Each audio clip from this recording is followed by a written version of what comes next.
Ayan mga day. Ayan yung mga manok namin. Pobos. Manok namin ng kapatid ko.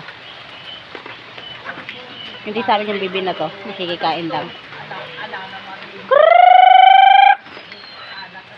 Ayan.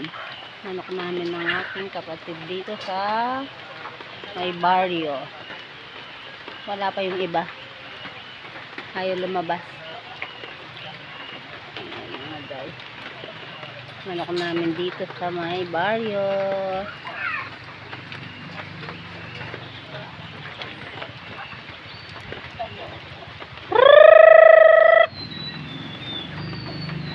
Wala yung may sisiyo na marami.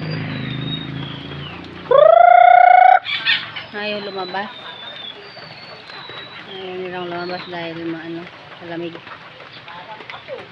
Ayan ang aking manok dito sa may barrio. Yan mga day. Thank you for watching.